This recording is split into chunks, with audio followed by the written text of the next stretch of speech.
To kick off the first session, we have none other than Rick Kaplan. Mr. Kaplan led this particular opening session last year with some of the speakers that you're about to be introduced to.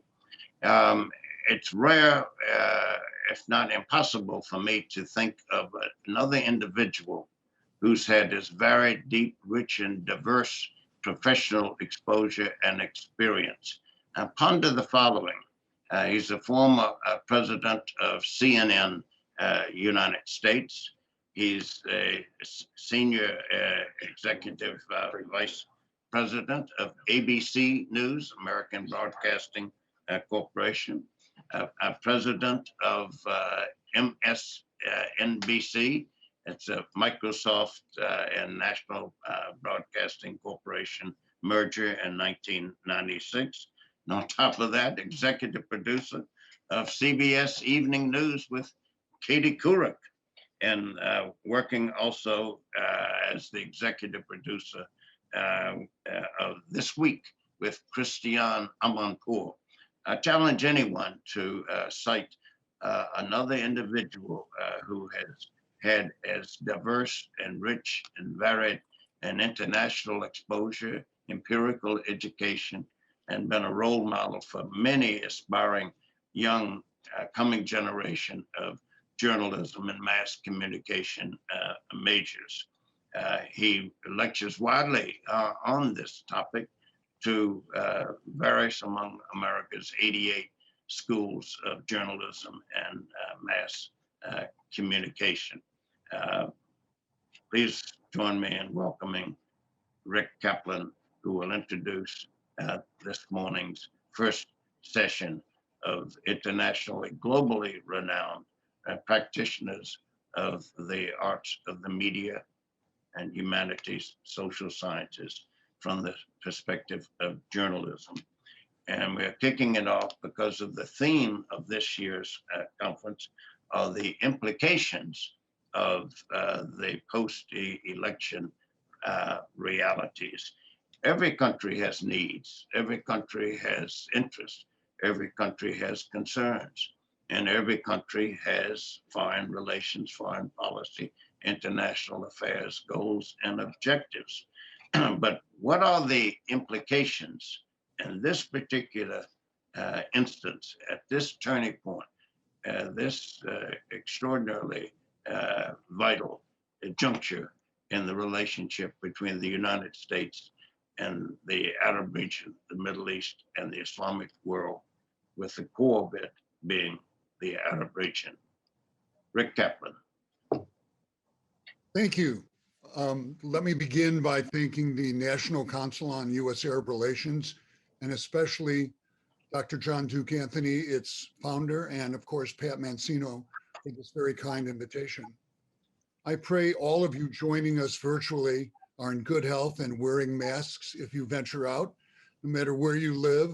I believe if we can hold the line and follow safety protocols, it now seems certain that effective vaccines are going to be available for wide distribution by this coming spring. So hang in there.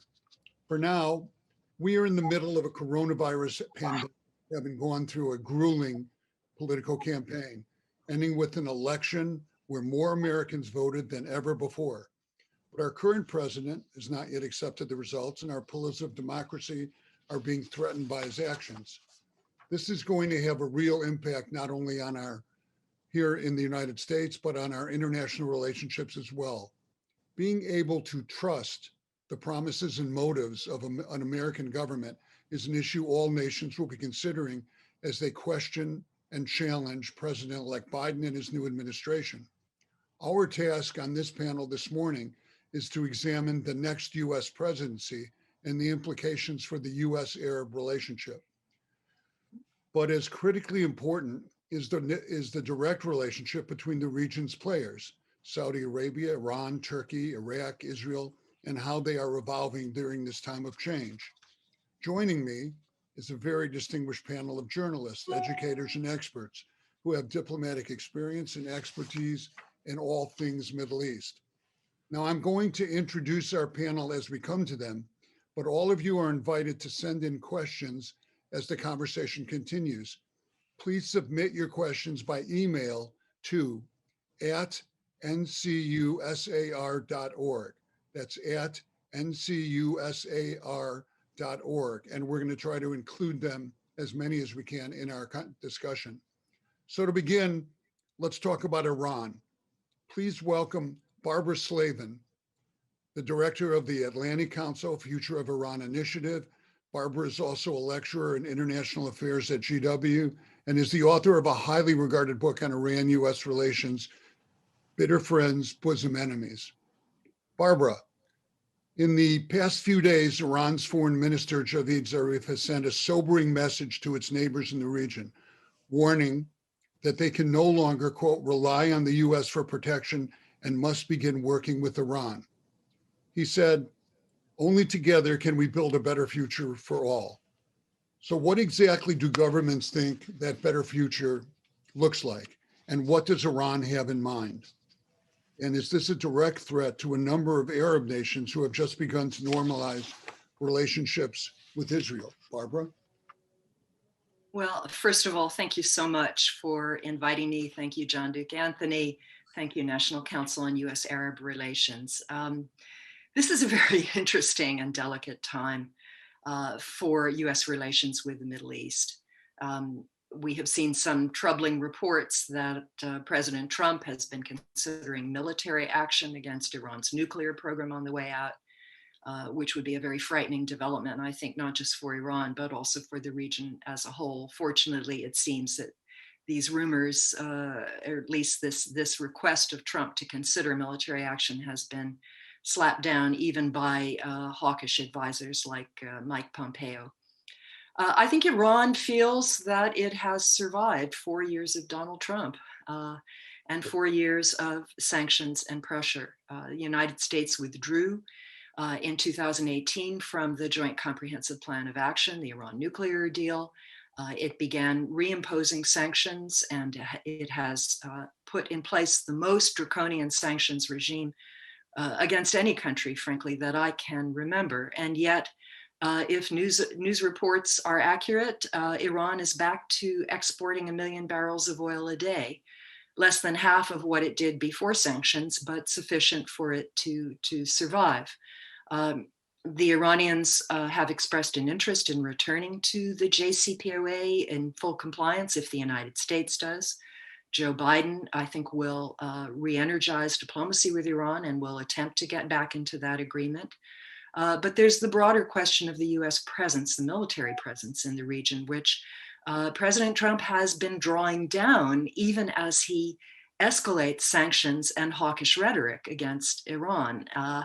So I think it's a confusing time for American partners in the region, and that they understand that, as Javad Zarif said, Iran isn't going anywhere. It has been there for thousands of years and will be there. And I think it's in the interest of all parties in the region to begin to talk to each other and consider a better way to coexist. The United States has proven itself not to be a reliable partner. It did not come to the defense of Saudi Arabia or the United Arab Emirates after Iran-backed attacks on oil tankers and on the Saudi oil facilities in 2019.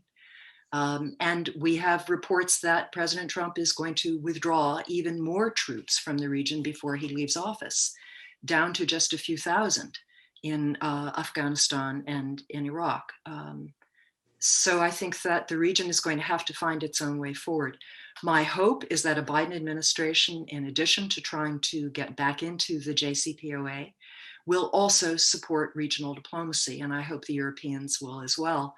One quick advertisement: tomorrow we at the Atlantic Council are having a program on what Europe can do, not only to bridge the gap between the US and Iran before January 20th and our inauguration of a new president, but also what Europe can do to try to promote regional stability.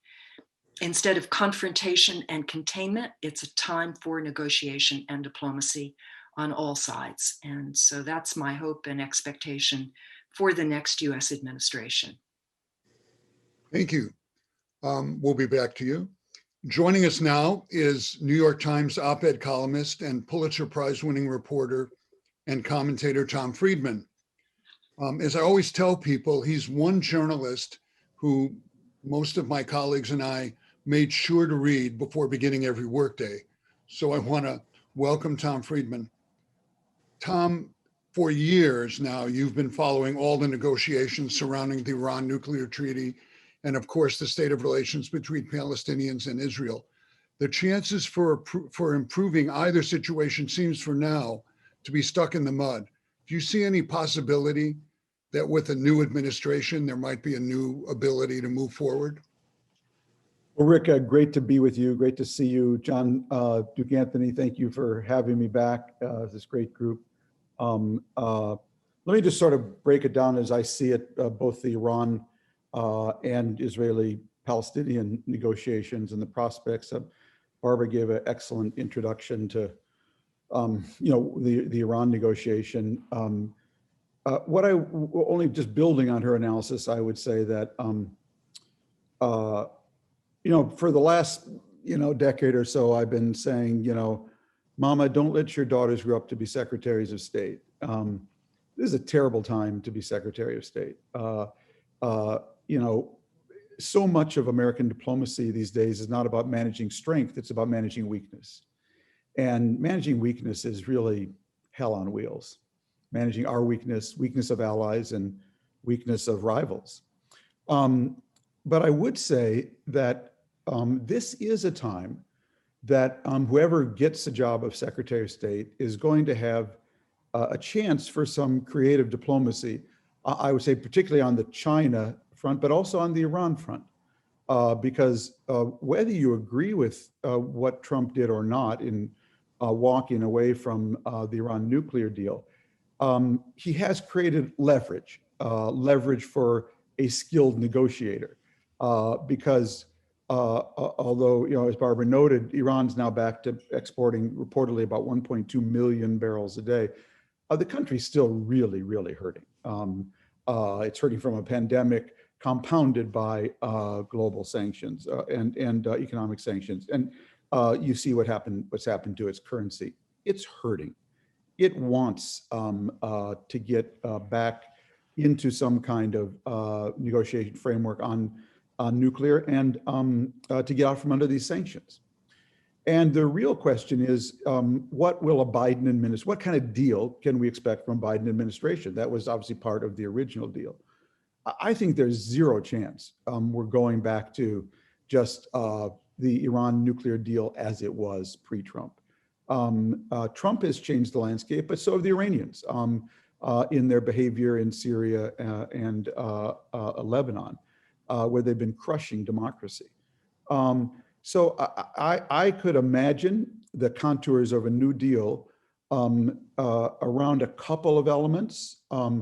One, I think that if the last deal basically blocked Iran from developing any kind of nuclear weapon for 15 years, I could easily imagine Biden and the Europeans going back to the Iranians and say, we'll lift sanctions, we'll resume the deal, but it's going to have to be for 30 years, not 15, maybe indefinitely, I don't know. The second thing I think that would be part of any new deal would be some kind of limit or ban on Iran transferring precision missiles to Hezbollah in Syria and Lebanon, because that would be a big issue for Israel. And whether you think Israel should or shouldn't have a say in what the Iran nuclear deal looks like as a matter of politics and diplomacy, it is going to have a say. And so I see the next deal, if there is another deal, having an extended restrictions on Iran's capability to develop a nuclear weapon, and some kind of regional component restricting missile sales, and particularly the transfer of precision missiles to Lebanon and Hezbollah in Lebanon and Syria, which has been the core, basically, reason for the sort of shadow war Israel and Iran have been fighting in Lebanon and Syria in recent months. On the Israeli-Palestinian front, Rick, it's like in Minnesota growing up, we used to say I went to a fight and a hockey game broke out. So like I went to an Israeli-Palestinian negotiation and a peace deal between the UAE and Israel broke out. It's important to understand exactly how inadvertent and accidental the UAE-Israel deal was, and how much it was a byproduct of the failure of the Israeli-Palestinian component in the Trump-Kushner peace plan, not its success. So, because this will really set the table again for the next phase of negotiations in a Biden administration, if there are negotiations on the Israeli-Palestinian front. So, the Kushner plan in broad outlines. Actually, before I say that, you have to understand Bibi Netanyahu for basically, 15 years, 20 years, told every American Secretary of State the same thing. Just test me. Just test me. Just test me. You put a deal on the table that is politically palatable to me that I can sell at home, I will really surprise you. So for the first time in history, an American administration, I would say inadvertently, tested it. It happened because Kushner happened to be very pro-Israel, very sympathetic to the settlers, and had really no Arab component in his negotiating team at all. And Kushner, in effect, came to Netanyahu and Ron Dermer, the Israeli ambassador in Washington, and kind of said, what is it you need? Just tell me what you need politically to sell a deal. It is not an exaggeration to say that Kushner and Dermer had a big role in writing, Dermer and Bibi, had a big role in writing the Kushner plan. And what they came up with was that Israel would be able to annex 30% of the West Bank, including every Israeli settlement, even illegal settlements situated deep inside Palestinian populated areas. Palestinians would get 70%, well, loosely connected in blocks, and a capital on the outskirts of Jerusalem. And that was the plan. And it was presented to both sides. The Palestinians immediately rejected it. And Netanyahu, his government, actually never accepted the plan either. People forget. What they said is, we really like this annexation part, so we're going to do the 30% annexation. And the Palestinians have rejected the plan, and kind of, we'll see you later. And the American ambassador to Israel, David Friedman, Trump's former bankruptcy lawyer, no relation, as they say, basically encouraged Netanyahu and his government to believe they could annex their 30% without ever acknowledging the other part of the plan, the right of Palestinians for an independent state, albeit surrounded by all kinds of Israeli security measures, on the other 70%. And the one contribution that Trump and Kushner made to this whole process was, at the urging of our Arab allies, was to say to Netanyahu, you can't do that. You can't do that. If you want your 30%, you have to accept the whole plan. That is the right of Palestinians for a state of their own on the 70%. And it turned out Bibi could not get his settler base to support even that, even a Palestinian state on that 70%, basically surrounded by an Israeli army. Because because the settlers, I should say, were not at 70%. They weren't at 60%. They weren't at 50%. They were at zero for the Palestinians. They were at zero. And Bibi, because he was and remains on trial for corruption, desperately needing to cling to power and unable to risk losing the support of his settler base, basically rejected his own plan. There are two headlines out of the UAE-Israel deal. One is that the UAE and Israel, Bahrain and Israel ended up making peace. That's one headline. Good thing as far as I'm concerned. The more the Middle East looks like the European Union and less like the Syrian civil war, that's a good thing. But the other headline, which people ignored, was that Bibi Netanyahu could not accept Bibi Netanyahu's own plan. Let me repeat that. Bibi Netanyahu could not accept Bibi Netanyahu's own peace plan. He basically wrote the Kushner plan. So that is, to me, what Joe Biden is, and the next US Secretary of State is coming into. A situation where the Israeli government could not accept its own peace plan. And so I don't see the next Secretary of State, as long as this Israeli government is in power, really spending a lot of energy on that issue right now. When Israel can't accept Israel's own peace plan, that's not exactly fertile ground for diplomacy. So I see a lot of potential on the Iran front. I don't see much on the Israeli-Palestinian front right now, Rick, and I'll leave it at that. Thank you. Yeah, very, very interesting. Let's go to Dubai now. We're very honored to welcome Mohammed Khalid Alyahya, the editor-in-chief of Arabiya English, the largest pan-Arab free television network, excuse me, to air a regional news network. He is a senior research fellow at the Gulf Research Center. His analysis has been published by the European Council on Foreign Relations and the Atlantic Council. He has contributed to the Wall Street Journal, New York Times, Financial Times, and The Guardian, just to name a few. So Mohammed, how do you see it? Do you see it the way that Tom has seen it? And do you see a way forward on either of those negotiations? Thanks very much. I agree with almost everything that Tom said, frankly. I think there's definitely space for negotiations with Iran, but I think we have to contextualize what the sanctions mean to regional actors. People in the region feel that the main flaw with the nuclear deal that was signed in 2015 is that it focused on the nuclear element while ignoring the ballistic missiles, while ignoring Iran's expansion in the region and funding of militias. So they had a problem with what Tom mentioned, the sunset clauses, Iran's ability 15 years down the line to get a nuclear weapon. That was a problematic element for them. And second, of course, and I would say primarily actually, the fact that the windfall from sanctions relief would be used for nefarious purposes. That fear came true. In Syria, Iran sent a series of militias to prop up Bashar al-Assad and help him in his slaughter of his own people. It doubled down on its support for its flagship proxy group, Hezbollah. It continued to,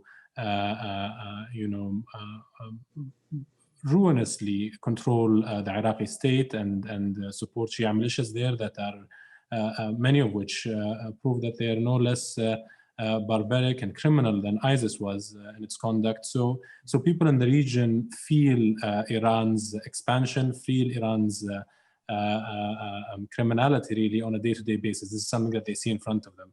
So it's understandable that in Western capitals, in the United States, the focus is primarily on the nuclear issue, because the nuclear issue is an international security problem.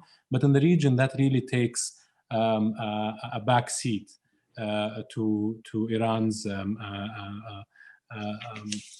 expansion in the region. And it's important, I think, to note the recent New York Times article about the Trump administration of the United States allegedly asking the Israelis to assassinate Abu Mohammed al-Masri, who was the #2 figure in Al-Qaeda in Iran. I think that illustrates a very important point. This is the #2 man in Al-Qaeda. The man who's in charge of Al-Qaeda's international operations, not only free in Iran, but living there under an alias, under a fake identity, with a fake name as a history professor. That's really problematic. It's bad enough that Iran has, or that Iran would have Al-Qaeda members under house arrest and refuse to extradite them to the United States or Saudi Arabia. That's horrible in and of itself, but they aren't under house arrest. They are not bargaining chips. They are not used for leverage. There is active collaboration between Iran and the foremost Sunni terrorist group, and that should be a real cause for alarm. Saddam Hussein wasn't related to Al-Qaeda. That was the rhetoric, the false rhetoric that was used to make the case for the Iraq war. It really was Iran that embraced Al-Qaeda after the 2003 invasion of Iraq, that backed the Taliban in Afghanistan, that backed Hikmat Yar in Afghanistan, that harbored Abu Mus'ab al-Zarqawi and treated him in Mashhad and sent him back into Iraq to form later what would become the Islamic State of Iraq and the Levant. So that's the way people in the region see the maximum pressure campaign, if you want to call it that, or the increased sanctions regime on Iran. The way they view it is that it deprives the regime of the essential access to US dollars that it needs to maintain a bloated regional proxy network. It has to pay these fighters in dollars, whether they're in Syria or in Iraq or in Lebanon or some groups even in North Africa. What it needs is US dollars, and depriving it of US dollars is the best way to achieve that goal. So I think that summarizes, if you like, the disconnect between the discourse on sanctions and on Iran policy in some policy circles in the West and some policy circles here in the region.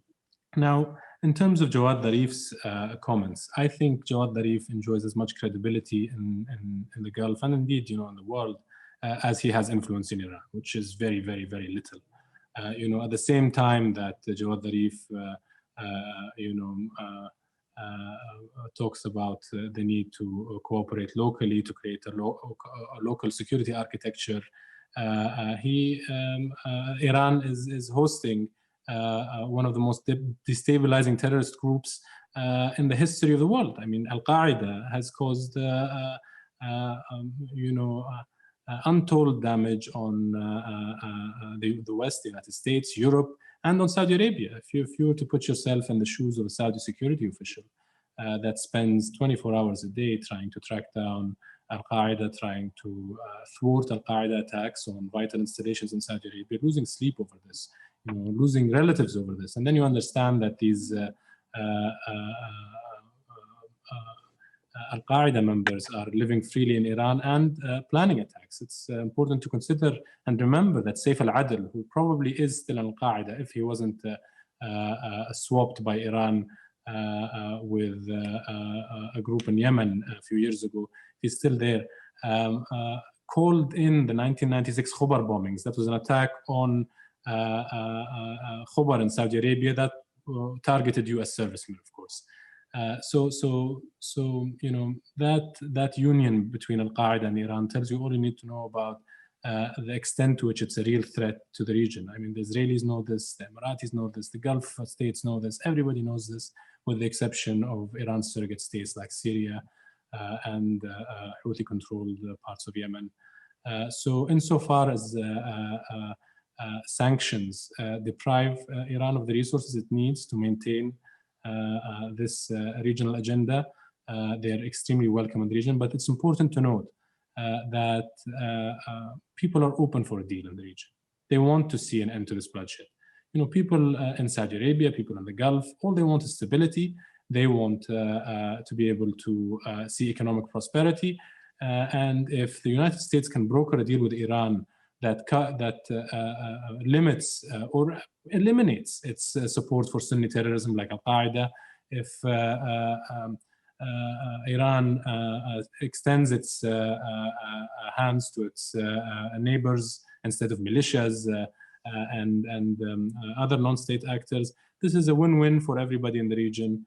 But it has to be real, not the propaganda of people like Jawad Zarif. You've got to get the real power structure in Iran involved.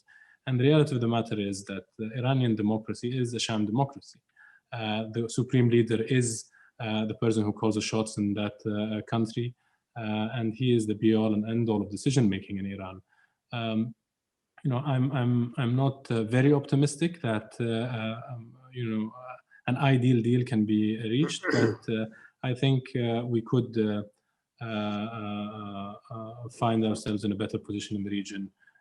And I totally agree, I think, with Tom's assessment that there is leverage here, for better or for worse. You could be the biggest critic of the maximum pressure strategy and say that it was a very risky strategy, but in hindsight, it did not cause a regional war to break out. Qasem Soleimani was eliminated, and I think that's an excellent move for the region. He is one of the most important assets Iran had in its regional expansion infrastructure. He was the mastermind of a lot of Iran's proxy building and terror funding. The fact that he was eliminated without a war breaking out, that maximum pressure was leveled on Iran without a war breaking out, all of that should be something that we're all thankful for. And this leverage is something that should be used in order to reach a better deal that looks after the security interests of every stakeholder involved. Thanks. Thank you. I'm wondering, is David Rundell, has he joined us? Yeah, he's right there. David's right there. Oh, I don't have him on my screen. So I'm going to assume he's there.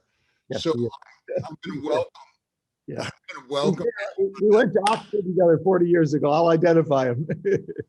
I mean, it's hard to get used to this. So I'm going to welcome David Rundell. He's an American diplomat who spent more than half of his 30-year career in Saudi Arabia. He served as chief of mission, also head of political, economic, and commercial sections. He's also the author of a highly respected book, Vision or Mirage, Saudi Arabia at the Crossroads. David, who I hope is there, how do you think we can leverage this current situation? What should the Biden people do to first get the attention of Iran? What can we do to move that process forward? Are you there?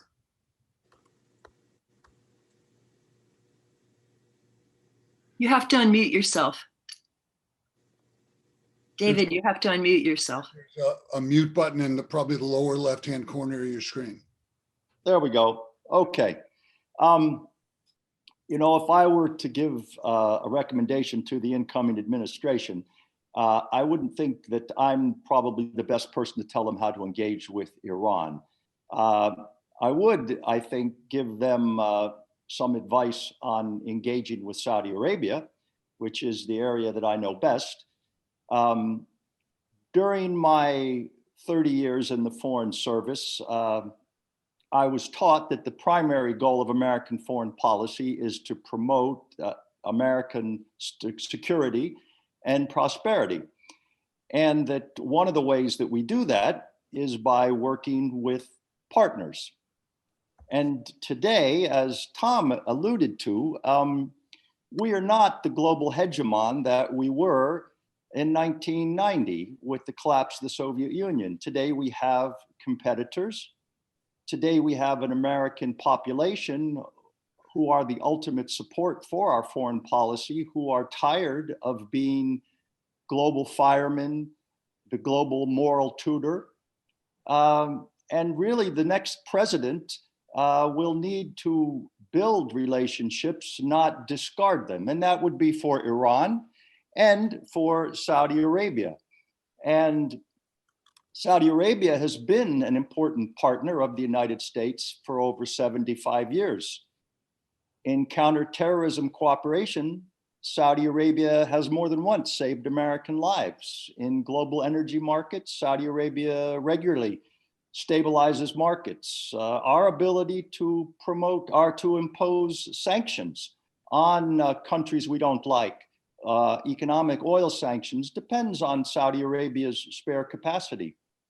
Again, as people here have mentioned today, in recent years, Saudi Arabia has promoted a more moderate form of Islam and significantly curtailed its foreign proselytizing. And in the immediate future, if there is going to be any further development in the peace process with Israel, you will need Saudi Arabia's support to bring along the rest of the Muslim and Arab world. Now, on the other hand, support for human rights is also an American value and something which gives the United States a great deal of strength. And here, Saudi Arabia has quite a bit to answer for, whether we're talking about the war in Yemen, or we're talking about the detention of activists, or we're talking about Jamal Khashoggi's assassination. So this dilemma leaves us with choices about the future, choices about how can we protect American interests, but at the same time encourage or support the important economic and social reforms that are going on in Saudi Arabia. And if you're going to talk about Saudi Arabia, that's very important to remember that there are important economic and social reforms going on there. But at the same time that we're doing that, how do we encourage them to improve their human rights record?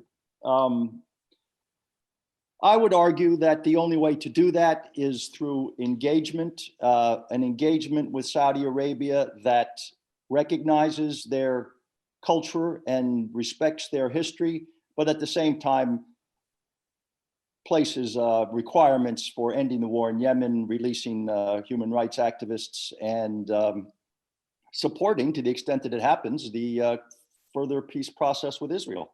I would simply add at the end that antagonizing Saudi Arabia, seeking to isolate Saudi Arabia, a people who consider themselves the founders of one of the world's great religions, a group of people who know themselves to be essential to the global economy, that it's probably not going, it's going to be difficult to isolate them effectively. It's certainly not going to encourage them to reform, and it might very well be destabilizing. I'm old enough to remember voices saying that we couldn't possibly support the Shah of Iran because of his bad human rights record.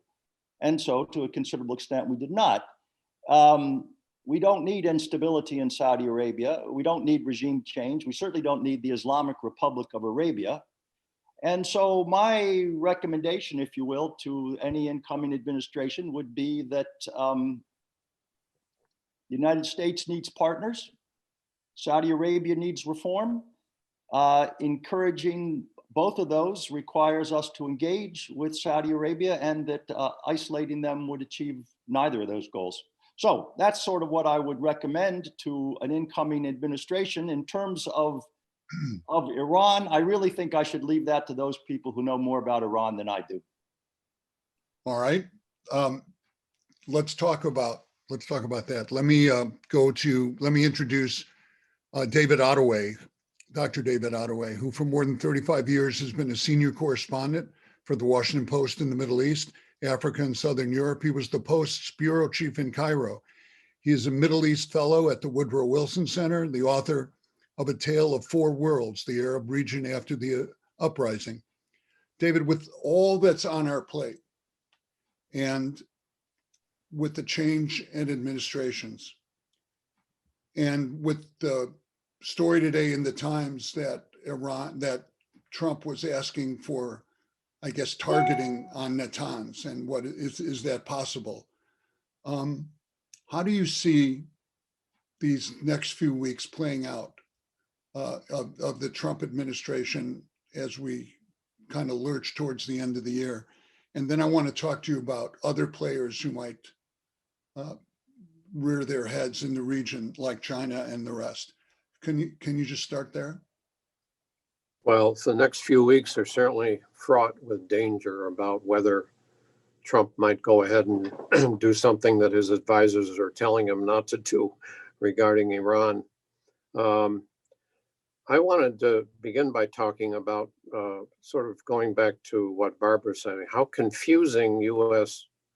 policy appears from the region. And I must say, even here in the United States, because we have had and continue to have this rivalry between the Pentagon and the White House. And the White House is clearly on a trajectory to withdraw from the forever wars, quote unquote, of the Middle East. And Trump wanted to get troops out by Christmas from Afghanistan, and now seems that he's about to give the order to get troops down at least to 2,500 troops in Afghanistan and 2,500 troops in Iraq. So you get the sense of withdrawal. But what struck me over the last few years is that the Pentagon has in fact been expanding the military imprint of the United States, the military infrastructure of the United States in the Persian/Arab Gulf region, and is actually setting us up for long-term engagement on the Arab side of the Gulf. And few people talk about it, but the Pentagon has made agreements with Oman for access to naval bases in Oman on the Arabian Gulf, outside the Persian/Arab Gulf. So our imprint in Oman has really increasing quite dramatically. In United Arab Emirates, we are now using Al Dhafra Airport there as kind of a base of operations for the American F-35s. We have been, at least in the Gulf, increasing our military presence, and we are back in Saudi Arabia on the ground, back in Prince Sultan Air Base, from which we were asked to leave in 2013. So the military infrastructure of the United States has been expanding in the last few years. In the meantime, we are making arms deals, particularly with the United Arab Emirates for the F-35, and which has probably happened before Trump leaves, if he can convince Congress to go ahead with it. And if they don't, he'll probably declare a national emergency and do it anywhere. That will open up a deal for F-35s going to the United Arab Emirates, which will, you're talking about a decade of involvement in developing the whole F-35 program for United Arab Emirates. The Qatar has asked for the F-35, and if the United Arab Emirates get them, it's almost certain that the Qataris will get it, because that's where our forward base of operations is for the whole Middle East, for CENTCOM. And Saudi Arabia is interested in getting the F-35. And these are all huge military commitments that are taking us and rebinding us, or expanding our military relationships with the Arab monarchies of the Gulf. So I don't see the Pentagon thinking about withdrawal at all. I see them expanding the military imprint. So why the White House is kind of politically disengaging, the Pentagon is consolidating and laying plans to continue a major military commitment to the area, primarily because of Iran. And I don't see us reaching any agreement with Iran in the immediate future. And the tensions are likely to grow. And the key issue is how to avoid a war with Iran as they continue to develop their nuclear program. Now, I'm all for giving diplomacy a chance. It would be wonderful if it works. But it doesn't strike me that the Iranians are about to, agree to stop their aggressive behavior in the Arab world or curb their missile program, et cetera, et cetera. So there's going to be a lot of tension there, and Biden's going to have to deal with it. But the Pentagon is actually strengthening the U.S. military infrastructure there if we do get in a war with Iran.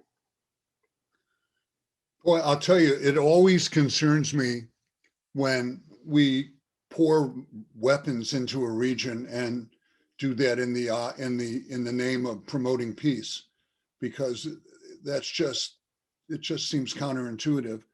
So I want to go now to our final panel member, who is Susanne Koelbl. She's an award-winning reporter for the highly respected German news magazine Der Spiegel, and recently authored Behind the Kingdom's Veil, an extraordinary look inside the new Saudi Arabia under Crown Prince Mohammed bin Salman. For more than 30 years, she has written about conflicts from around the globe. She's reported from Afghanistan, Pakistan, Syria, Iraq, North Korea, and of course, Saudi Arabia. And Susanne, I'm wondering, what do you think? Well, first, let me ask you, why do you think so many people in Iran were, despite Trump's behavior, were hoping that Trump would win in this election? Thank you for your nice introduction and also for the invite into this great group. I will be happy to provide a view from Europe, and as a reporter that has been not only analyzing these results which we see today, but also have spoken to leaders and also to the people that have to deal with that. So it's a great question to ask why all these people being followers of the Shah or being followers of the more leftist activism or something would have supported the Trump administration and have hoped that Trump will continue his policy. Actually, it's quite simple. The people are just fed up with this government. They don't have anything to lose anymore. They are definitely ready to take it to the streets. I'm surprised to hear that. I mean, yesterday, before in preparation for this, I was again talking to a couple of people from very different political groups in Iran, and most of them would have been happy to see Trump re-elected. Why is that? I mean, there is the mismanagement inside the government, and additionally, and this comes additional to the sanctions. So people really don't have anything to eat any longer. They don't know how to pay their rent. 60% of the people are living under poverty line. So they are just finished and fed up, and certainly this is half. I mean, it's a combination of effects that has been piled up. But sanctions are only one part. COVID-19 is another, and so people don't have a perspective any longer. So whatever change will come is welcomed right now. I think it's not very smart, because these people hope that once you take the protest to the streets, that you would succeed by being backed of other nations or other groups from outside. But what we have seen, for instance, in the neighboring countries like Syria, means that you do not necessarily succeed with that. It can be very bloody, it can be awful, it can be a failure. So I just received a couple of messages of people that would say, we don't mind, we are dead already, we are not really living any longer. This is a state which nobody can keep up for much longer. So that's what unifies many. I mean, people who think a moment and think it through more reasonable would most likely think that's not really an option, because the brutality of a regime which is determined to survive should not be underestimated. Well, let me ask you then, and this is for all of you now that you've all been introduced. It seems that Iran has come to the conclusion that the only thing that can protect the regime from what they believe is the need for regime change sought by, they believe, the United States, that the only thing that can protect them is the bomb. So how do you stop them from developing the one thing they think can secure their regime? Can I step in here for a minute? Absolutely. I do not think that is the conclusion of the government. I think that the nuclear program has been important for a number of reasons, as a bargaining chip with the West, as a hedge, as a deterrent, potentially. But I do not think that is the goal. I believe that the regime wants sanctions relief. And the question is whether it is possible, frankly, to negotiate a broader agreement with Iran. Tom Friedman mentioned a few things he'd like to see in a kind of JCPOA 2.0.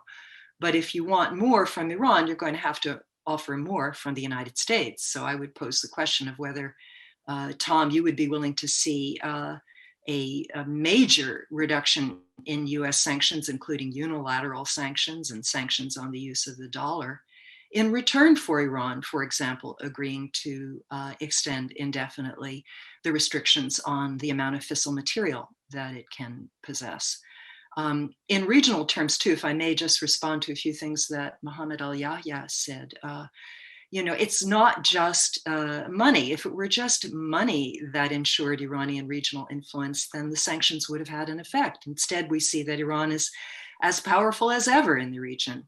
I think that the United States and its Arab friends and Israeli friends have to stop making mistakes that Iran so effectively exploits. The Israeli invasion of Lebanon in 1982, which Tom is very familiar with, it was against the PLO, and in return we got Hezbollah. The US overthrow of Saddam is what allowed Iran to spread its influence through the region. Iran effectively exploited the Arab Spring. That is clear. And we have in Yemen, which no one has talked about, the disastrous Saudi intervention, now 5 years of bombing one of the poorest countries on earth, and yet the Houthis are just as strong as ever. So Iranian relationships with these groups has to do with more than money. It has to do with shared ideology, shared faith in many cases, and a perception of injustice at the hands often of Sunni rulers who have discriminated against or ignored the legitimate grievances of Shia populations. It's not just malign behavior, it's astute behavior on the part of Iran, and we have to recognize that. Tom, you have to unmute yourself. Tom? I'm unmuting myself. Yeah. There you go. I think everything should be on the table in negotiations with Iran. All forms of sanctions, both those reimposed as part of the deal and broader ones independent of the deal. Number one, yeah, I think, look, there's nothing that's distorted the Middle East more in the last 50 years than the Cold War between Iran and Saudi Arabia and between the United States and Iran since the revolution. And anything that can diffuse that, I think would be a good thing if it can be diffused in a stable way. So I'd like to see everything on the table. That said, I wouldn't agree that Iran is more popular than ever. If you took a vote in the non-Shia areas of Lebanon today, and including in many of the Shia areas today, Hezbollah is, as Iran's proxy there, is not popular. So I would not agree with that, but I do believe that we have the conditions here. Sorry, Tom, I didn't say more popular. I said more powerful, more influential, and the two are different. I'm not even sure they're more influential. Okay. The word was astute that she used. Yeah. I would disagree with that. I don't think they're more influential. I think to be influential, you have to be popular, unless your influence is all coercion. So, and I think their influence in Lebanon is based on raw coercion, and in many parts of Iraq as well. I mean, their business model is true. It's been very effective, but their business model has been to spread their influence by basically hiring Arab Shiites to fight Arab Sunnis. And the byproduct of that has been to really weaken all the states around Iran. And that has, and they're not innocent in that. Arab Sunni states have been on the other side of that conflict, which is why I say the core issue is some kind of comprehensive understanding, as best one can get, between Saudi Arabia and Iran and America and Iran. But I would suggest that the idea that if we want more, we have to give more. Well, I'm all for that. I mean, I'd like to see a deal, but they're the ones who are over the barrel now, and literally and figuratively. And so I think that, I think that we do have leverage here. But again, I'd like to see a deal. I'd like to see everything on the table.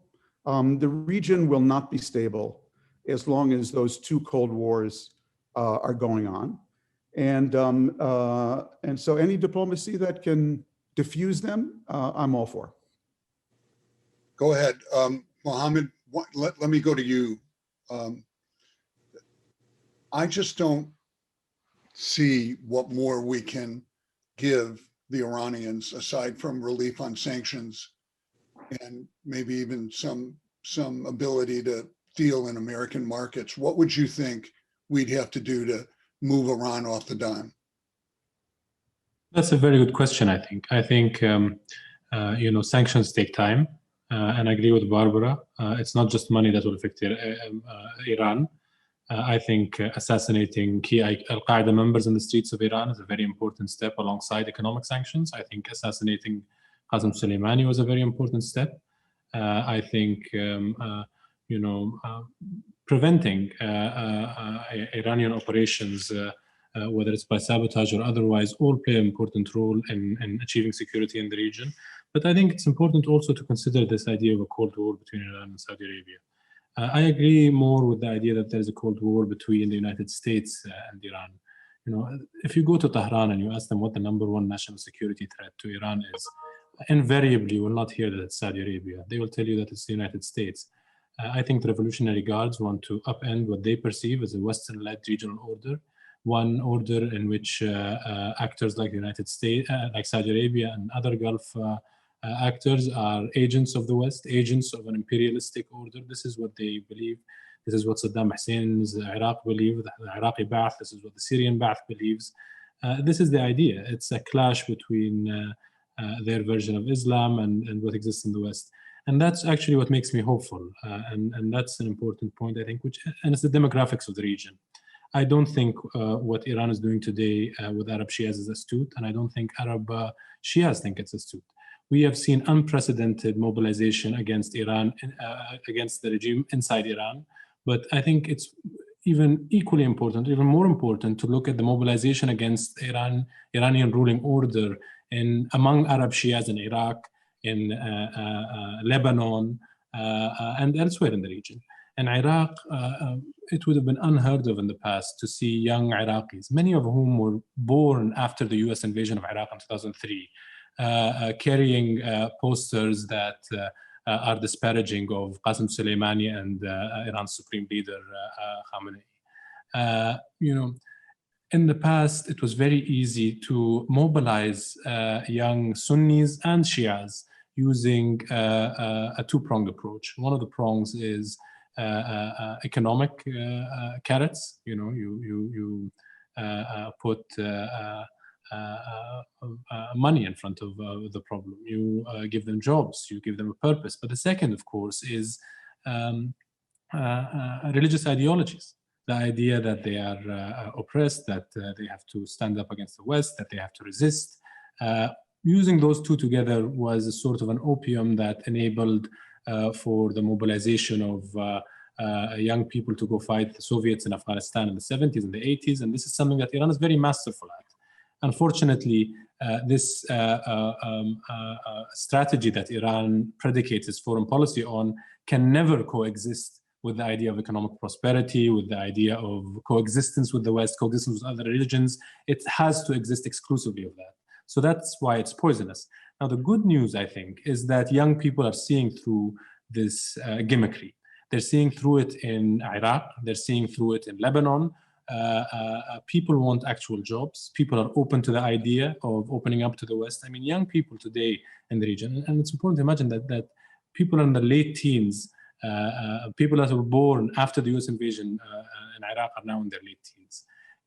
they've been exposed through their own smartphones to Netflix, to the West. They don't have the animosity that was used by groups like Al-Qaeda, like Iran, like Hezbollah, like Syrian Ba'ath, like the Iraqi Ba'ath, as cannon fodder for this idea of opposing the West. And I think this is something that Gulf states like the United Arab Emirates and Saudi Arabia have recognized very clearly. People are no longer going to answer to this. 2/3 of Saudis are under 30 years of age. This is a useless, bygone, backwards ideology that is in a race against time. So I'm much more hopeful than I think many other people on this panel are on the future of the region. It all depends on time. I think Iranians have outgrown their Islamic Republic regime. And one thing I think I would disagree with Barbara on, it's very important to engage Iran. Iran is a 1,000, it has been in the region for thousands of years, but it's important to differentiate between the Islamic Republic regime and the Iranian regime. And Iran, sorry. Iran is a 3,000-year-old civilization with a very proud people and a lot to offer to the world, but let's call a spade a spade. The Iranian regime is a very big problem to be dealt with. And this is something that democratic administrations and Republican administrations and Europe agrees with other Gulf actors on. Nobody disagrees that Iran is a really big danger to the region. The disagreements are tactical. Can I add one thing to Mohammed's point, Rick? Because I really agree with what he was saying. When we killed Qasem Soleimani, and I'm not in the assassination business, but it's a fact that the Trump team killed him. The column I wrote is that the Trump administration just assassinated the dumbest man in Iran. Why did I write that? I wrote that for the reasons Mohammed suggested. He was playing a very old game, the old power game of trying to extend Iran's influence using Arab Shia and basically helping to nurture, because they also had plenty of local help, but helping to nurture failed states around it in Iraq and Syria, Lebanon, and Yemen.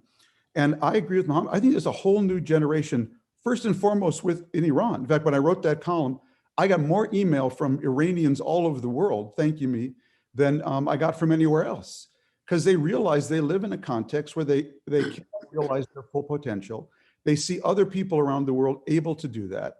And they understand that their regime is playing an old game in a new world, and it can hang on through brute force and oil, but it surely isn't demonstrating a model anyone in the region wants to voluntarily emulate.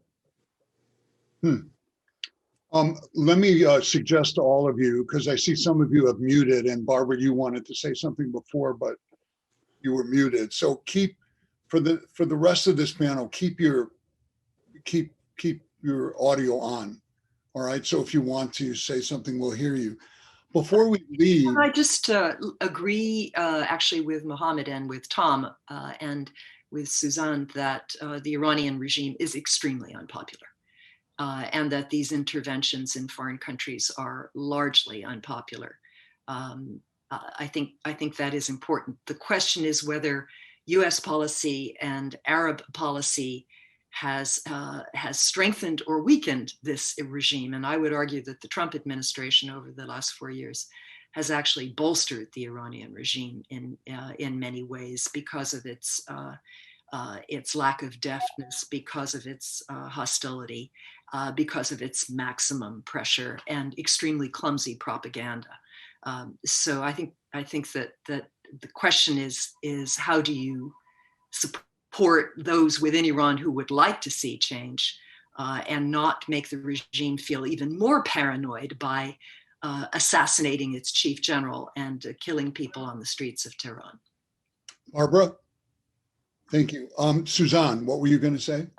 I find it a big relief to hear that people are now turning away from the idea of ideologies are running the policies of these countries, especially Iran. We have seen in Saudi Arabia how quickly a country can think completely differently about their very extreme religion and whether it's not of a big advantage to to soften that. So what I experience in Iran over the last, let's say, 10, 15 years, that the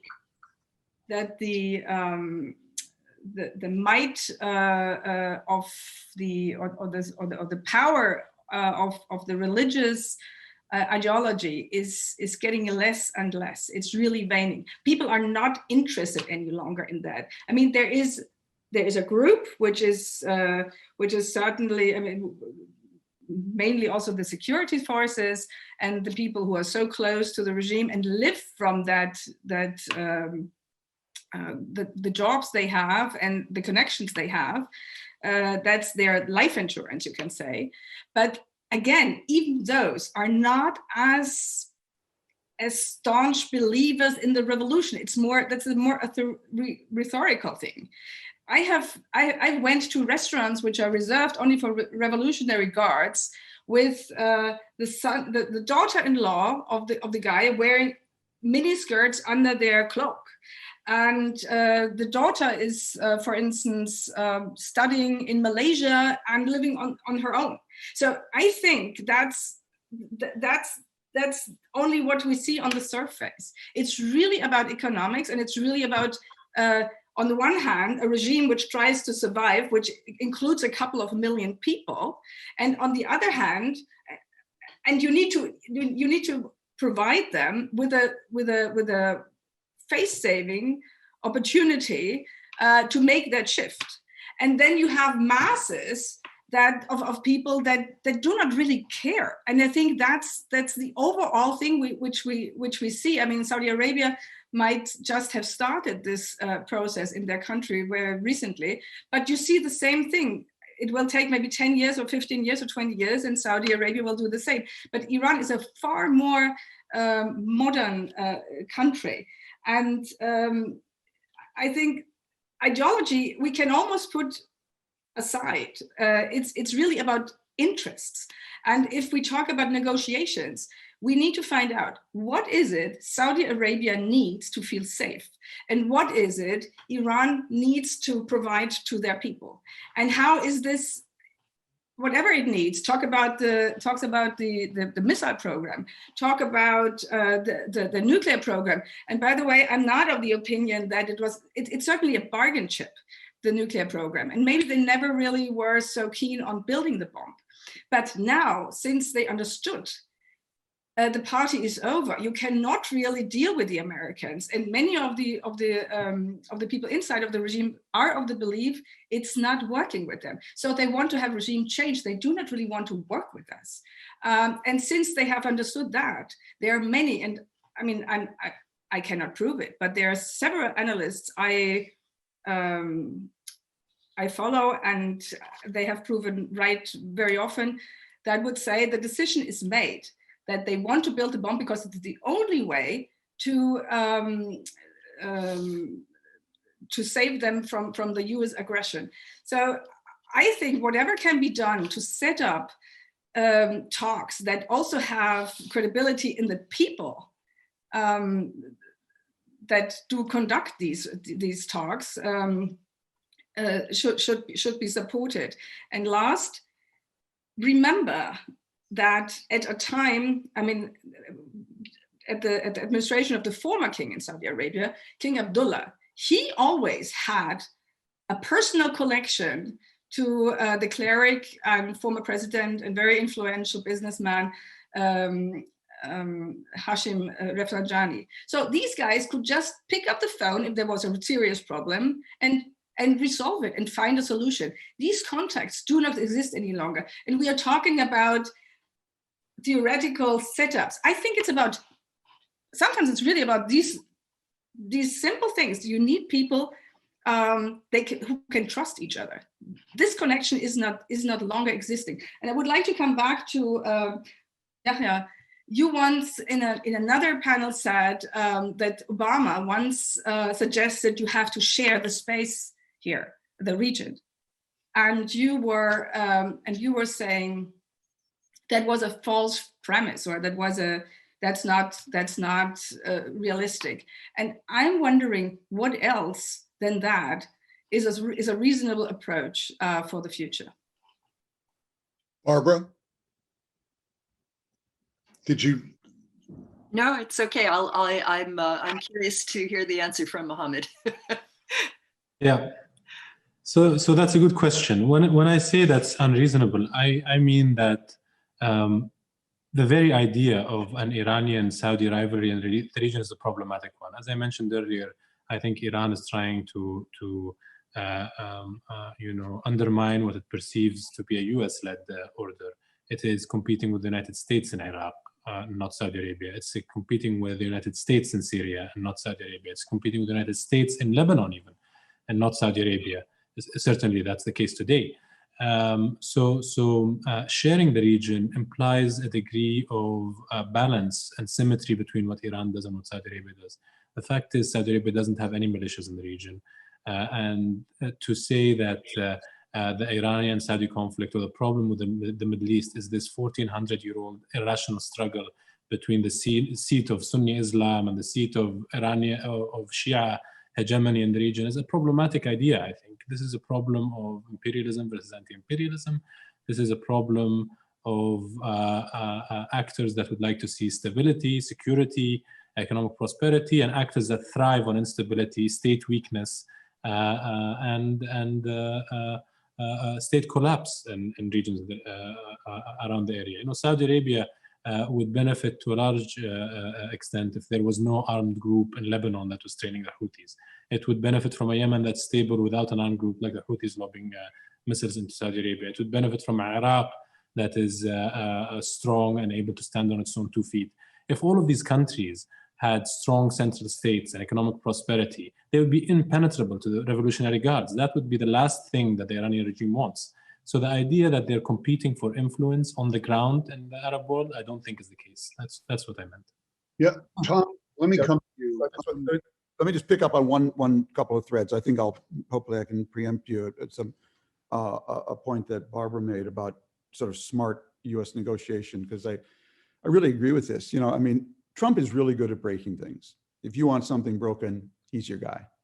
Whether it's the TPP deal or the Iran nuclear deal or Obamacare, he's really good at breaking things. But he's actually terrible at building things, because to build things, you actually have to compromise. And to compromise, you have to go back to your base and say, we didn't get it all. And he was never ready to do that, by the way, on immigration, on TPP, on China, and on Iran.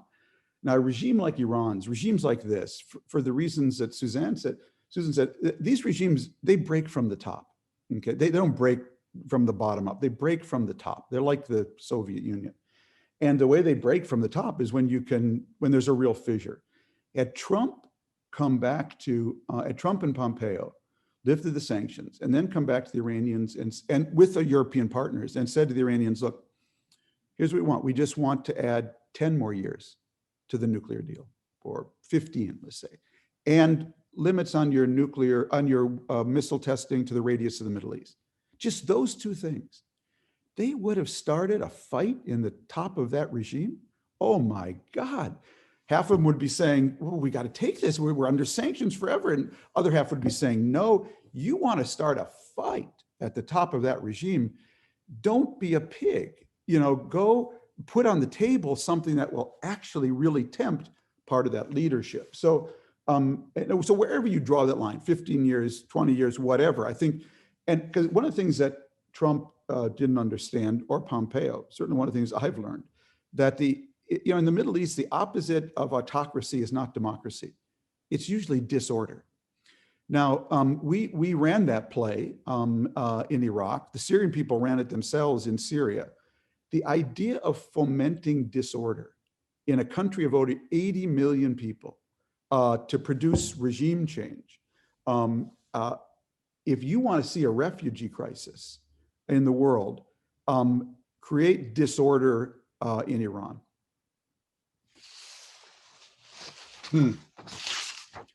I would, you asked me earlier what I thought would be the best way to re-engage with Iran, and I felt I didn't really have a good answer for how to do that. And the reason I said that is because it seemed to me that the Obama administration made every possible effort that you could have done to engage. and that it didn't really work out the way that many people had hoped. I'm not one who criticizes President Obama for having tried that. I think that it was worth an effort, but he certainly opened the door to Iran to rejoin the family of nations. And this was not a door that they seemed prepared to walk through. They continued, as Mohammed said, to create havoc throughout the Middle East, really, and with their foreign legion of proxy fighters. And it seems to me that, and I'd be interested to hear what Barbara thinks about this, but the Islamic regime in Iran is about to be transformed into really a revolutionary guard regime. That once the current leader departs, that the power is really going to be in the hands of the Revolutionary Guard, who are going to become effectively like the Communist Party or the Nazi Party or the Ba'ath Party in the Arab world. And that part of their ideology and part of their legitimacy is a complete dedication to driving West and Western interests out of this part of the world. So I don't really see what you can do more to engage than Obama tried to do in the past, and particularly in light of the fact that the regime is probably more likely to be recalcitrant than they were in the past. So I don't know, that would be my question perhaps to Barbara. Well, moreover, Barbara, before you answer that, it just seems to me that the regime has all the control. I mean, you can have people who would like to see a better economy, who want a better life. I mean, all the things that we all hope for. But I don't see, do you really see an ability for those people to do better than the Revolutionary Guard, to overtake that? Well, thank you, David, for that interesting question. I think that had Trump been reelected, for sure, we would have seen a Revolutionary Guard takeover in Iran. However, the fact that it's going to be Biden instead gives me some hope that the less militaristic and more Western-oriented forces in the country still have a shot. And you know that Iran has presidential elections in June of next year.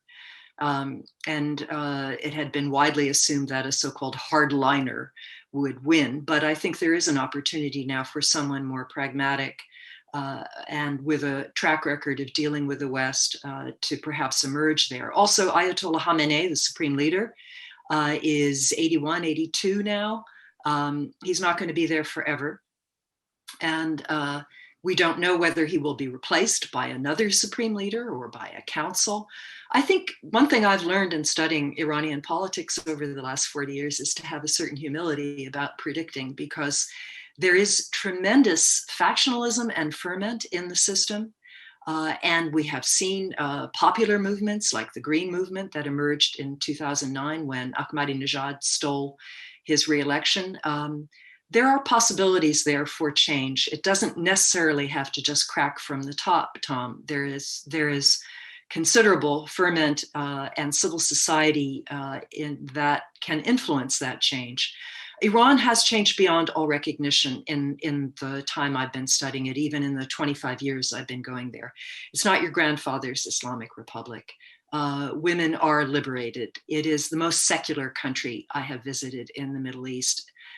Very few people have much to do with religion. Even 20 years ago, I remember going to Cairo and going to Iran, and you know, in Iran, nobody prayed, everyone drank, and everyone loved the United States. And in Cairo, it was the reverse 25 years ago. So these are processes that have been going on for a long time. What we need is a United States that is willing to engage realistically with Iran. I would argue that Obama didn't have time. I mean, full implementation of the JCPOA began in January of 2016, and Donald Trump was elected 9 months later. So I think what could have emerged, what could have built on that. I mean, Tom is absolutely right. If we had put forward a proposal, you know, extend the JCPOA limits for 10 years, and let's put some limits on missile transfers and range, in return for some more sanctions relief. That's a deal I think we could have taken, and it certainly would have excited some real debate in Tehran. Instead, we put on maximum pressure, and what do we have? We have an Iran with enough fissile material to make 2 bombs, and behaving just as aggressively in the region as always. So we have some opportunities with Biden. We should be creative now. This isn't appeasement. This isn't giving up our partners in the Arab world. It's simply looking to see what can be accomplished realistically. I would argue we have a short window before Iranian elections to at least stabilize the nuclear file, and then hopefully begin to build on that. But I've been hearing about the search for a moderate Iranian leader forever. We had one. We have one now in an Iranian context. Well, but Iranian context isn't exactly far enough for us at this point. I mean, it comes down to we keep searching for this moderate to appear, and it just doesn't seem to happen. We reached an agreement with Hassan Rouhani as president. We never reached an agreement with Mahmoud Ahmadinejad. But I think it's important to also consider that it's under Rouhani that Iran killed the largest number of Arabs that it's ever killed. Hundreds of thousands of Syrians have perished at the hands of the regime that Rouhani is propping up. In Iraq, we've that seen... started under Ahmadinejad. I'd like to just finish, please. Even if it started under Ahmadinejad, it was certainly prosecuted largely much more so by the Rouhani administration than it was by Ahmadinejad by any stretch of the imagination. In Iraq, we'll see that Iranian-backed militias are the ones that are slaughtering Sunni suspected ISIS fighters like kebabs over bonfires. We see the support for the Yemen war. I don't think moderate is a proper word to describe this administration within any context at any point. And on the point that Iran is the most secular in the Arab world, I think that's a problematic point to say the least. I think Lebanon is much more secular than Iran is. I don't know if you've visited Lebanon. And many countries in the region are much more secular. The fact that women are liberated in Iran, I don't think that's the case at all. I mean, they still need permissions to travel. I don't think they can only were able to enter stadiums right now. The hijab is still mandatory. I mean, even countries like Saudi Arabia have exceeded Iran on many of these metrics, granted only in the past couple of years. But I think the idea that Iran is the most secular country in the region is a problematic one. I think it's the least secular in the region, absolutely the least secular. And also I think Iranian women have it the worst in the region, probably after only 1 or 2 other countries. I can't think of any countries where women have it any worse than the Islamic Republic, except countries where the Islamic Republic regime is in control of militias. So they probably have it worse in Iranian militia-dominated parts of Syria, perhaps, and Iraq, maybe. And on the point that Obama didn't have time, I think it was very clear that the Iranians were totally unprepared to reciprocate with any sort of goodwill in the region. I mean, while they were negotiating the Iran nuclear, after signing the Iran nuclear deal, 2 US Navy ships broke down in the middle of the Gulf. And instead of sending engineers and sandwiches to help the new friends in Washington, they paraded US Marines, put them in Farsi Island, said they cried on national television in Iran, and caused a crisis that I think any US administration, save for the Obama administration, would have responded firmly and asserted American domination and response forget the word domination. I know we can laugh about that one. But the idea is that more time for the appeasement strategy that we saw would have led to more Syrians dying. It would have led to more Iraqis dying. It would have led to more militias being established in the region. I think it would have been a very deadly strategy had it been allowed to continue. So before we go further, let's stay in Syria for a moment. Because we haven't talked about refugees. We haven't talked about the strain that puts on the European Union and on other countries who have to take in these refugees. There are enormous numbers of displaced people. How would any of you assess Syria's present situation They've remained in power, it seems, because of goodwill from the Russians and Iran. Bashar al-Assad, I'm talking about. How can we proceed in Syria to calm that down and make a change and maybe give people there some hope? Anybody? Well, I lived in Syria for a while, and I would just add that there were many Sunnis who did not really support regime change, which is perhaps surprising to many in the West. They're not talking just about Arab Christians and a few remaining Syrian Jews, but there were many Sunnis who supported the regime and didn't want to be run. The other sects supported the Ba'ath because it was a secular regime which protected them from extreme Islamic fundamentalism. And there were many Sunnis who didn't want to be run by some version of Al-Qaeda or the Muslim Brothers as well. So it wasn't simply the Iranians, I don't think, or the Russians. I think there were quite a few Syrians who didn't want to be taken over by the Nusra Front either. No, but don't you think that Russia has pretty much made it possible for Assad to stay on? Yeah, I do. I do think that. No, I think that physically the power, the material came from outside. But I think that there was, and I still have plenty of Syrian friends who I talked to, there was more support there. It wasn't as if, it's only the Alawi and their Iranian backers who want this regime to survive. There were others.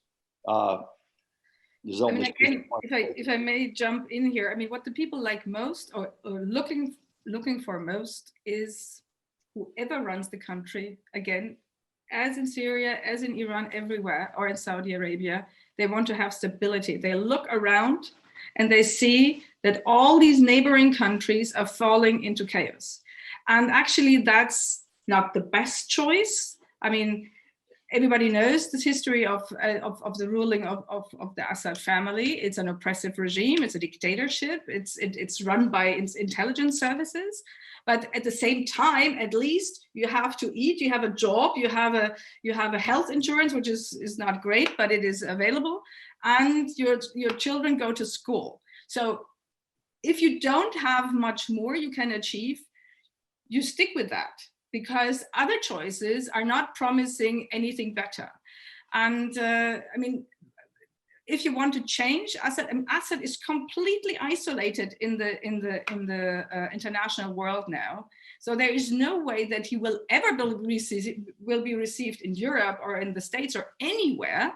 But at the same time, as long as he is held there by Iran and Russia, nothing will happen. The people will just starve and try to survive somehow. But there is no way that you can topple that regime. It's pretty much the same as with the Revolutionary Guards. Actually, I would say it's much worse than with the Revolutionary Guards, because the Revolutionary Guards, I personally sense that over the course of time, you can somehow soften them and buy them out. That's very different with the Alawis. The Alawis fight for their survival. Once they are out of business, they will be killed. People will take revenge if it's going to be bloody there. So I really would like to focus on how to approach it. All these guys want the same. And if you want to have a change, or if you want to have progress in Syria, you need to talk to the Iranians, and you need to talk to Russians, more to the Iranians most likely, because they are their direct neighbors, and the Iranians never could allow that this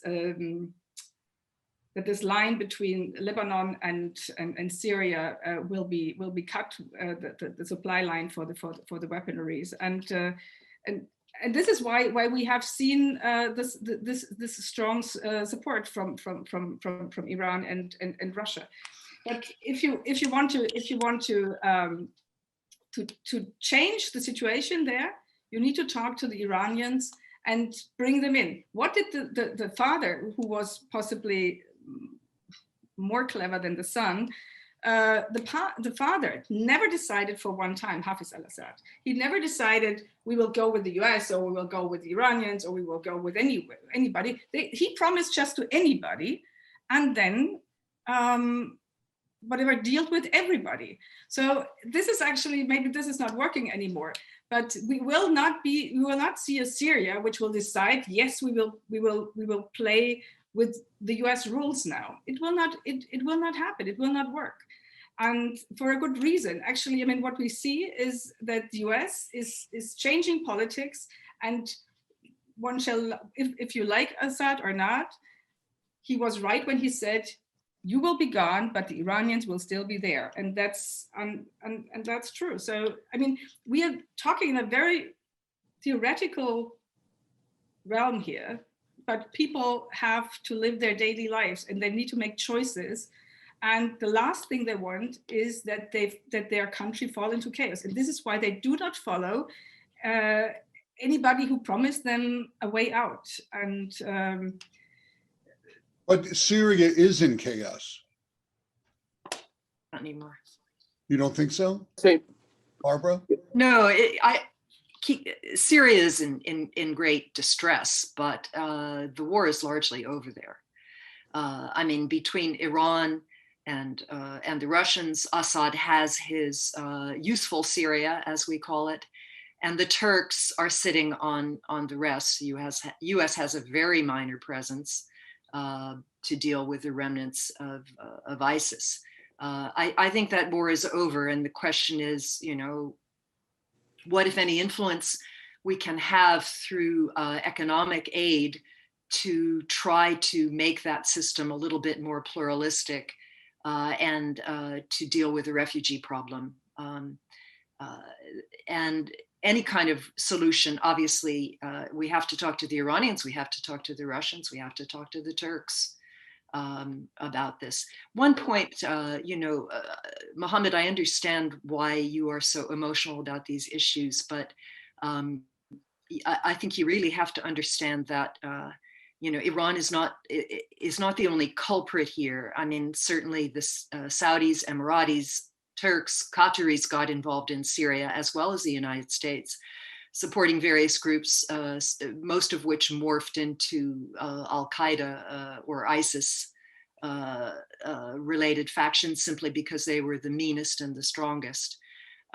Also, Saudi Arabia, I don't know about the Emirates, but Saudi Arabia certainly has supported separatists, Arab separatists in Iran, Baluch, Kurds, that have carried out acts of terrorism, that have killed members of the Revolutionary Guard. I think the region needs a non-subversion pact. I think that the Sunni states have to stop supporting subversion in Iran, and Iran has to stop supporting subversion in Sunni Arab countries. In terms of my comments about women, I'm talking about the feelings of Iranian women. I'm not talking about the laws, which obviously need to be changed. And I'm impressed, for example, by what the Saudis have done, at least in terms of letting women drive and so on. Unfortunately, women like Lujain al-Hathlul and others who for years advocated these changes are still rotting in jail. And the United Arab Emirates is also quite a repressive country in many ways. So I would hope we would see an improvement in the human rights records of all the countries in the region and not simply in Iran. David Ottaway, you wanted in. yeah, I just wanted to point out that the Sunni regimes, at least some of them, are beginning to reconcile themselves to Assad staying in power and reaching out. I think it's the UAE that's reopened its embassy in Baghdad, in Damascus, and the Egyptians have been talking to Assad's people. I get a feeling that there's kind of the beginnings of a reconciliation of the Sunni Arab world with the Assad regime. Now, whether that's going to solve the problem of Turkish occupation of northern Syria, or our 1,000 troops in the northern part, or the Iranian supportive militias that are fighting up there, I don't know. but it seems to me Assad is there to stay, and the Sunni regimes are beginning to reconcile themselves to that. Can I ask you about Yemen, which has generated one of the worst humanitarian crises in the world? What can the United States, what can the Western world, what can others do to bring a measure of relief to the people of Yemen? Anyone? Well, go ahead, David. No, the negotiations are kind of a deadlock, and I think the Saudis are going to have to accept that the Houthis are there to stay, and this is not easy to do. It's like accepting, another Hezbollah in an Arab country, but they're going to have to make some serious concessions. And I think the whole game changed when the United Arab Emirates not only decided to get out of the war, but decided to back the Southern secessionist movement. So that Saudi Arabia is sort of alone there now. The UAE has broken away. And so in terms of any kind of military leverage, the Saudi position has gotten weaker and weaker. It's not easy for Saudi Arabia to make concessions and accept a pro-Iranian regime in Yemen. But the fact is, they did not win the war. And their closest ally, the United Arab Emirates, has peeled away and even backing a secessionist movement in the southern part of the country. So, I think the Saudis have to really think, what they're going to have to deal with the new realities of Yemen, which are not in their favor. Let's take a couple of questions from I finally figured out how to access the questions that have been coming in from our audience. This is to all of you. Is there any chance that succession in Saudi Arabia could preclude MBS from becoming king? Maybe that's a very quick answer. Yeah, the quick answer to that, is that his father has engineered very systematically the rise of MBS and the elimination of opposition. And that unless something happens to him physically, he probably will become the next king. The only caveat I would leave to that is that his father has kept him, some people suggested that his father was going to abdicate. His father has not abdicated, and part of that is that Mohammed bin Salman is sort of a prime minister at the moment, and that if disaster struck, if the war in Yemen went hopelessly wrong, which it's pretty close at the moment, as David said, if the Vision 2030 collapsed, he could be removed. The king has removed two crown princes previously. So in theory, he could be removed by his father. Other than that, I think unless he dies or something, he'll be the next king. Sure. I don't see any way that, no, there is no organized opposition in the country, political or military, that could remove him by force. I think it's pretty unpredictable yet. It all looks like, and Mohammed bin Salman certainly prepares for that. And he is very smart in securing his own safety. And obviously he almost doesn't appear in public any longer. He is spending long times and weeks maybe on his yacht. He is, but it all shows that he has a lot of enemies.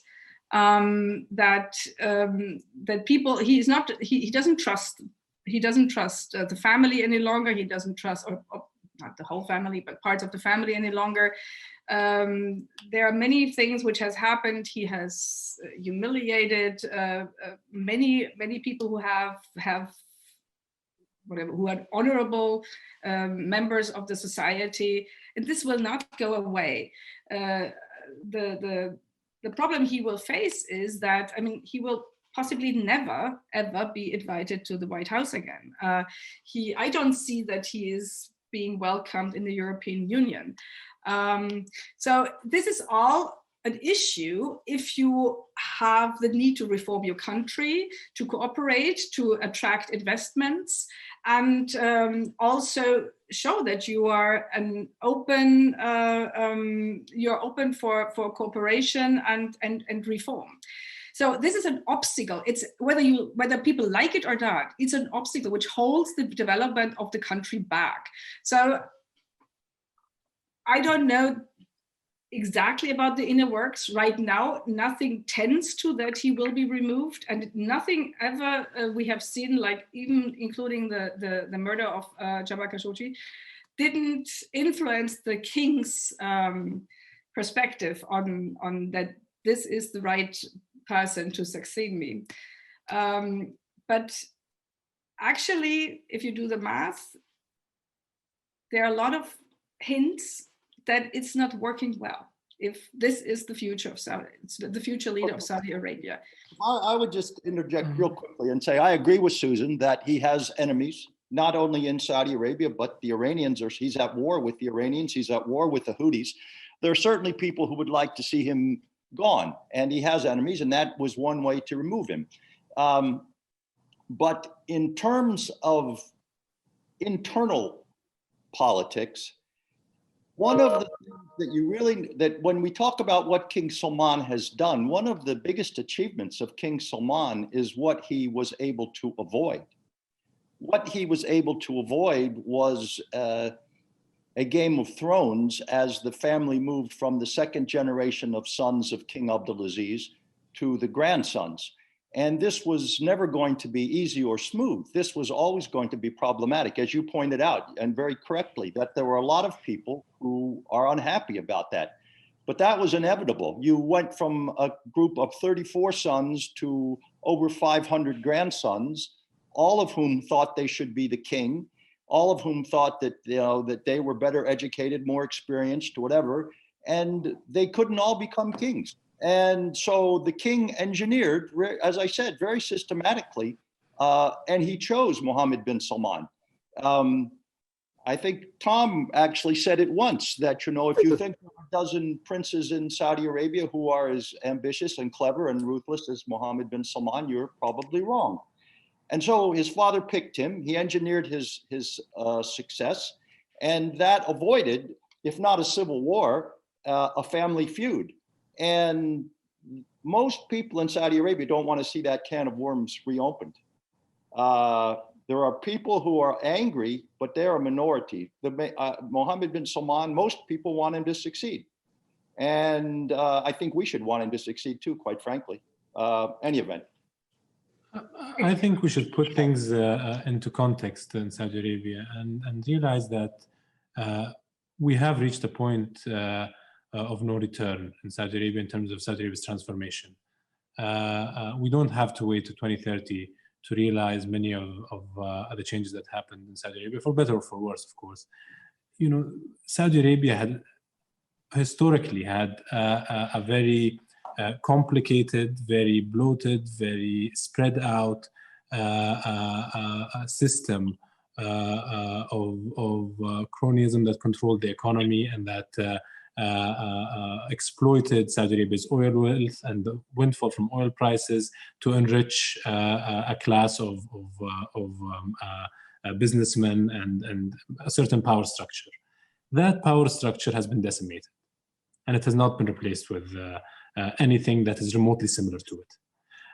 If you look at the Sahwa movement in Saudi Arabia, the movement that exercised the largest control over what young people thought and what people thought in the kingdom, that had ability to conduct grassroots mobilization. And it did so very well when it mobilized young people to go into Afghanistan to fight the Soviet Union. That was a joint venture with the United States, as was the Saudi participation in the CIA vetting program for Syrian rebels that Barbara mentioned. That machine that was able to affect the way that young people viewed the world, that was able to police society, has been stripped of its fangs, has been removed from the equation.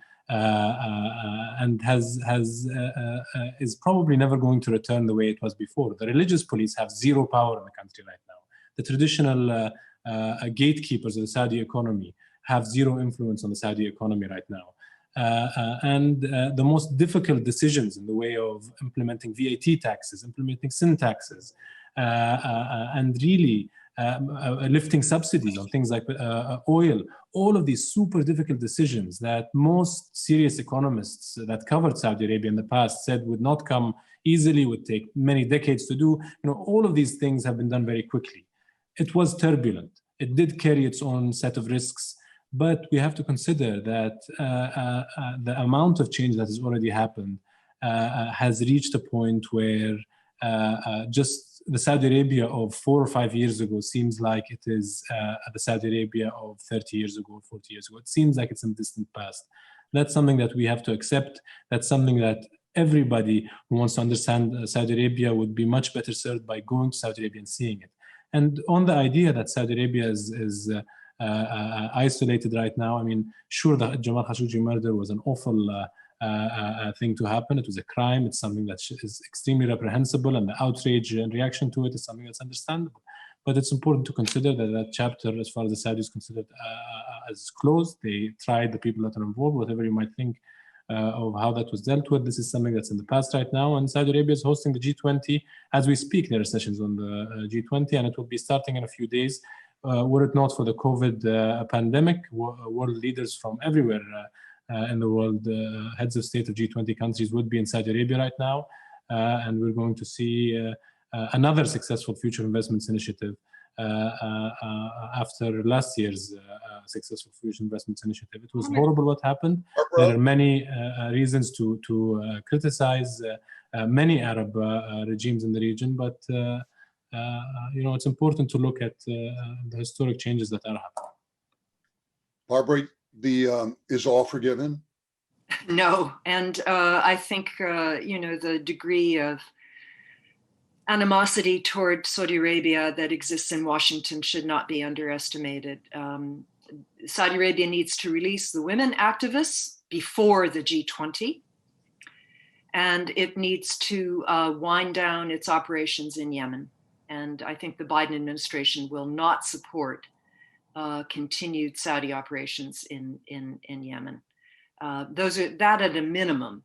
And I think there also has to be more accountability for the brutal murder of Jamal Khashoggi, particularly Saad al-Qahtani, who was very involved in this. He needs to at least be fired, if not pay a bigger price, at a minimum. And even then, I don't think MBS is going to be welcome in the United States. Well, we're going to have to leave it there. We've come to the end of this session. So I want to thank all of our panelists for a really spirited, learned discussion. And I wish you well. I wish you good health.